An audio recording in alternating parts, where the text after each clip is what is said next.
KON2 News.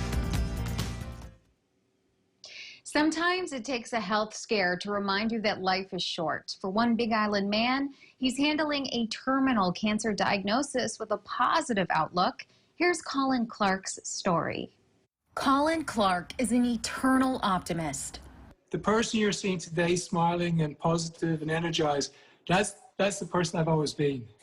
But a cancer diagnosis in 2019 shook the Big Island man's core. During the night, I had a twitch in my left hand. Went up to the hospital here on the island in Waimea. Wonderful team. And then we were flown straight away to Oahu. Again, a great team there.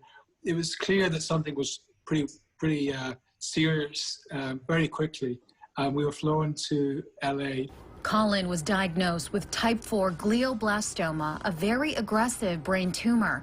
It affects about 10,000 Americans a year. We don't know of any environmental or lifestyle factors that can contribute to it.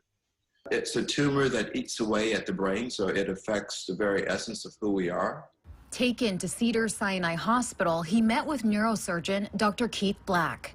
His main concern was really for his wife and his daughter. He was actually contemplating physician-assisted suicide, not to be a burden on his family. Dr. Black and his team convinced Colin to try treatment. Colin underwent surgery to remove part of the tumor along with chemotherapy and radiation. Miraculously, he responded to the therapy. His tumor began to shrink. He began to regain his strength and his function, and his quality of life and the quality of time, that he could spend, with his wife, his daughter, and his friends. Dr. Black believes Colin's optimism was vital. It's important to realize not every tumor is the same.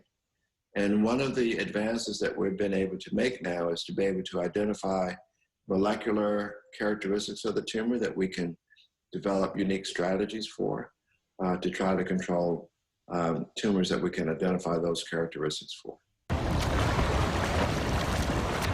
It's been nearly a year since Colin received treatment. He's back on the Big Island with his loved ones, doing what he loves: swimming, biking, running. To answer your question, how am I doing today?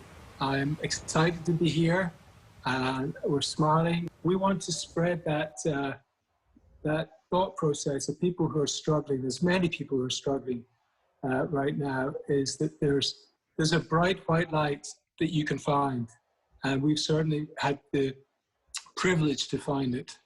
The 58-year-old is aware his cancer is terminal. I still have the tumor, and one day it will take me out, but it could be months, it could be years, it could be 7 years or 1 year.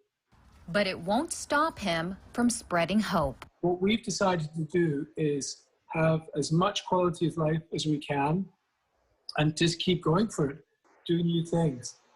I'm gardening right now. I never gardened before. I'm trying to cook and bake. There's a banana bread just getting ready just now. I can smell it. So whatever, when you're talking about exploit your boundaries, whatever you haven't maybe done in the past that you want time to do those things.